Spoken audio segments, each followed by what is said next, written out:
Story of an agency you never voted for, but that now has more money than the entire military budget of some countries, and the power to walk into a factory, a restaurant, or even a child's birthday party and make people disappear. This morning, around 8:30 or so, I saw an attempted abduction of a Hispanic man just down the block right here.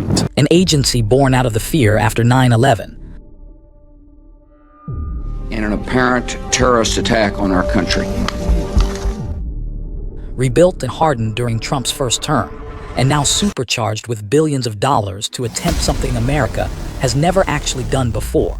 A mass deportation campaign in a country whose economy quietly depends on the very people it's trying to remove. So there have been multiple reports in community of immigration enforcement in different parts of the city. There's a lot of fear that people have, even individuals who were born in the United States and people who are naturalized U.S. citizens. So here's the question I can't stop thinking about.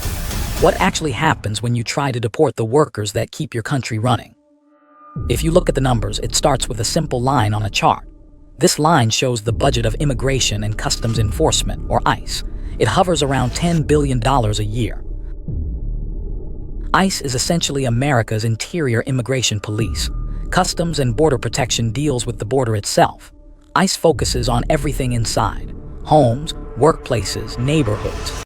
And from the very beginning, when ICE was created in the early 2000s, it didn't have a modest mission. Its ambition was to remove all removable aliens. That is the language baked into the system.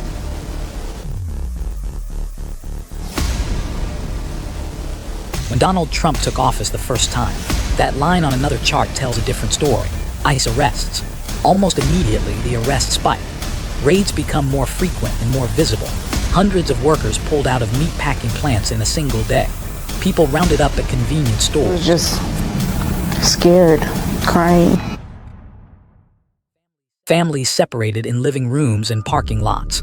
ICE, for many people, goes from a vague acronym they've heard once or twice to a very real fear.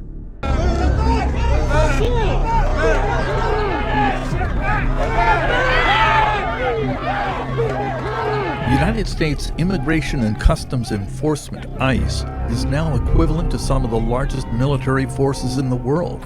Immigrants are being rounded up. No les abra! No, you can't! As these soldiers and police officers smash car windows and drag away passengers, they often encounter American citizens. My name is Jose Castro. I'm a citizen here. Why is all this happening? The way the Trump administration sold this surge was simple and powerful: crime. The message was about murderers, drug dealers, vicious gangs, and an invasion at the border. The average American hearing that might imagine that ICE is laser-focused on violent criminals. But when you pull apart the data, something very different appears. Imagine taking that big line of ICE arrests and splitting it into three. One line is immigrants with criminal convictions. Another line is people with pending criminal charges. And the third line is people with no criminal record at all. The surprising part is that the steepest line of all is that last one, the people with no criminal record. That raises a hard question. Who is this system really targeting? And if Trump was able to do all of this with ICE's existing budget, what happens when Congress makes that budget even bigger? To understand what those lines on the charts really represent, you have to zoom in from the graph to actual human beings. One of them is Daniel. Daniel was born in El Salvador, but he came to California when he was 8 years old. He grew up in the United States. He learned carpentry, electrical work, and HVAC. He started his own company in the Washington, D.C. area. He hired employees. He paid taxes. He lived most of his life as a lawful permanent resident, a green card holder. He was, in the eyes of most Americans, legal. And then, in the summer of 2025, he was detained by ICE and deported. When Trump talked about deporting illegal criminals, all illegal entry will immediately be halted, and we will begin the process of returning millions and millions of criminal aliens back. It is not real name. Daniel didn't feel threatened. He was legal. He thought he was safe. His story only makes sense once you understand how complicated the immigration system really is. We're showing a very clear sign of what the Trump immigration policy is. If you're wealthy, if you can pay to play, then you're welcome to come to the United States. But if you're not, if you're coming as a tourist or you're, coming to seek humanitarian protection, then we're going to make it much tougher for you to come here and really put a lot of hurdles along the way in the guise of security and vetting. We often talk as if there are just two kinds of immigrants, people who are here legally and people who are here illegally. In reality, there is a whole spectrum of statuses. On one end, there are naturalized U.S. citizens. On the other, there are undocumented or unauthorized immigrants, people with no legal permission to be in the country. In between, there are asylum seekers waiting for court hearings, people on temporary visas, students, temporary protected status holders, and lawful permanent residents. Each category contains millions of people. The odds are that you will actually be removed. You'll be detained, you'll be being put in detention, and you'll be removed. And I think that message is getting out, whether it's ICE law enforcement officers removing individuals, physically removing folks, or folks saying, look, I don't want to go through that, so I'm going to self-deport, which is what they should be doing. Those without legal status, somewhere between 10 and 15 million people, have become deeply woven into the American economy. They might only be 3 to 4% of the total population, but in certain industries, they are absolutely essential. Undocumented workers make up a huge share of farm workers who harvest the food Americans eat. They are overrepresented in landscaping, construction, restaurant kitchens, hotel cleaning, laundry services, and domestic work. And every single person back there, working 2 jobs to support their families, was undocumented. There is a gap between what the legal system allows on paper and what the economy actually demands to function. How did we get to this point? For much of the 20th century, the U.S. government openly recognized its need for low-wage seasonal labor. It created a legal program that allowed Mexican workers to come north temporarily to work on farms and then return home. For decades, that flow of seasonal migrant labor was legal, regulated, and central to American agriculture. But in the 1960s, Congress ended that program. There were good reasons. It was abused, workers were exploited, and labor advocates argued that pushed wages down. But Congress didn't replace it with a new legal pathway for the same kind of work. The jobs did not disappear. The demand for workers remained. So the workers kept coming, just without legal authorization. Instead of going back and forth across the border, people began to stay. They had children. They paid taxes. They put down roots. By the late 1980s, there were roughly 4 million undocumented people living in the U.S. By the late 2000s, that number had grown to around 10 million. During this time, both parties talked about immigration. There were moments when it looked like the U.S. might create a kind of fifth door, a legal path for low-wage workers in industries like agriculture, construction, and hospitality. That door never materialized. Americans often assume that if someone is a good person, has paid taxes, stayed out of serious trouble, and contributed to their community, they can simply apply for citizenship. For millions of people, that option just doesn't exist. Then came 9/11. We crashed! The other trade center's down! It's down!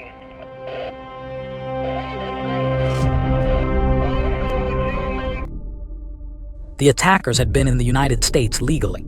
Overnight, immigration became inseparable from national security, at least in politics and public imagination. The U.S. created the Department of Homeland Security and broke up the old Immigration and Naturalization Service. Border enforcement became Customs and Border Protection.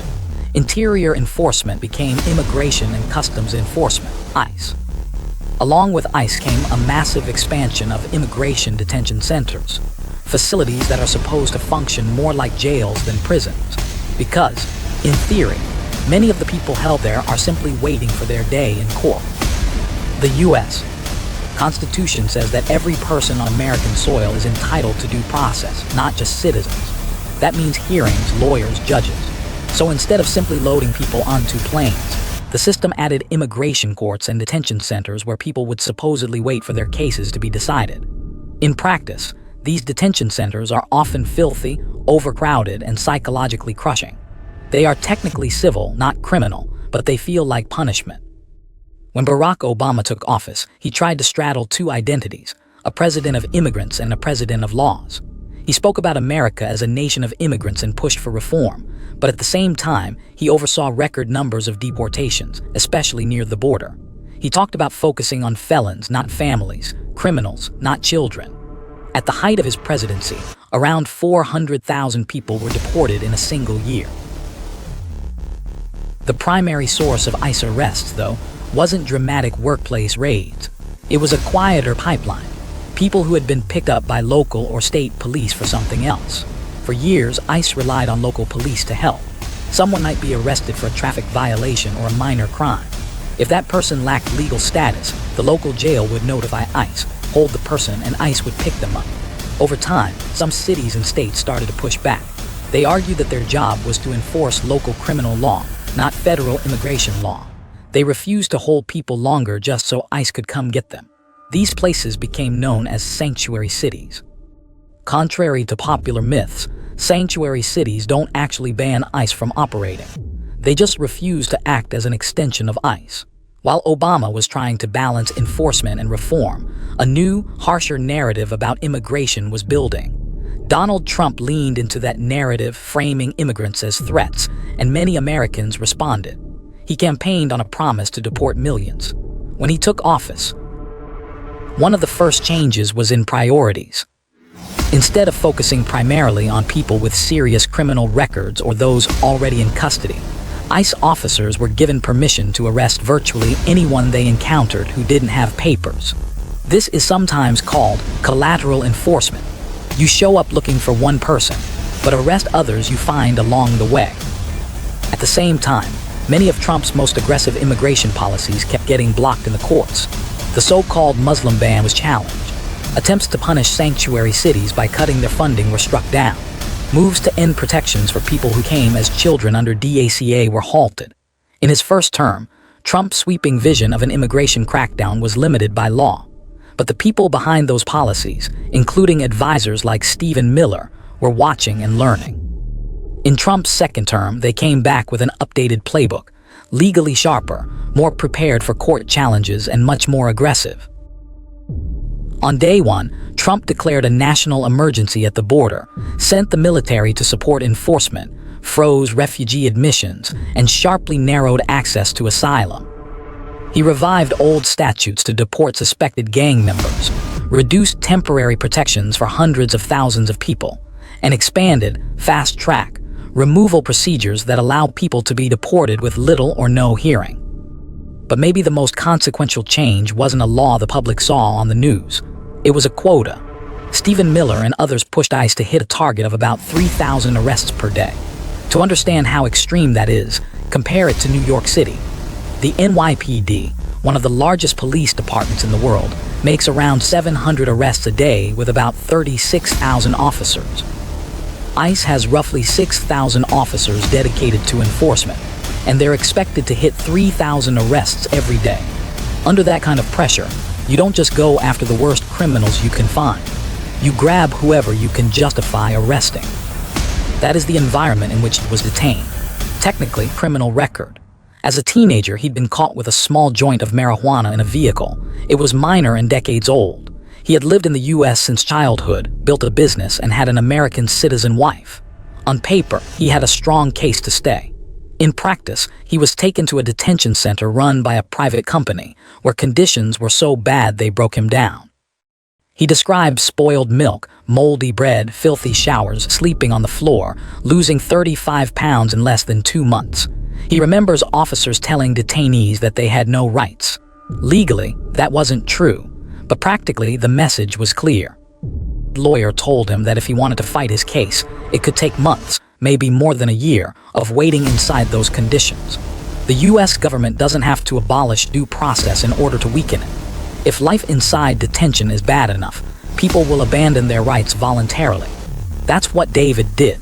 He asked to be deported, not because he didn't love his life in the U.S., but because he couldn't survive another year in that detention center. All of this is happening in a country whose economy still quietly depends on undocumented labor. When ICE raids factories and fields, it's not just families who suffer. It's employers too. including many who supported Trump politically. Some find themselves suddenly short of workers, harvests at risk, restaurants and construction projects struggling. Even Trump has publicly complained that aggressive enforcement can strip away very good long-time workers who are almost impossible to replace. That's not the opinion of a liberal think tank. That's the acknowledgement of the man driving the crackdown. And yet, Congress has now set ICE's budget on a path to grow even higher. We are watching the beginning of what could become the most intense immigration enforcement spending spree in modern U.S. history. ICE's own data shows that the fastest growing category of arrests is not people with criminal convictions. It's people with no criminal record, long-time residents, parents, workers who have been part of American communities for decades. People like Maria, who has been in the U.S. for years, raised a family, works every day, and now lives with the constant anxiety that ICE could appear at any moment and remove her from her children's lives. This brings us back to the deeper questions beneath all the noise. Can a country that relies so heavily on undocumented labor actually survive a serious attempt to deport those workers at scale? What happens to food prices, to rents, to restaurants, to care work and construction, when hundreds of thousands of those people are suddenly removed? What happens to families that include both citizens and non-citizens, all living under the same roof? And what happens to a democracy when it discovers, yet again, how easy it is to turn millions of outsiders into criminals, not by changing what they do, but by changing the way we label them? This is not just the story of an agency with a massive budget and a bigger mandate. It's a story about what and who America is willing to lose in the name of security. It's about whether the United States wants to remain a place that draws people with the promise of freedom and opportunity, or whether it wants to close its doors so tightly that it begins to suffocate parts of its own economy. The only way to truly stop migration would be to make the United States no longer a desirable place to go. In trying to build a fortress, America risks changing not just who can come in, but who it is. If you want to understand what happens next to workers, to families, to entire towns that depend on this invisible labor force, you can't look away from these charts or these stories. You have to stay with them. Stay curious.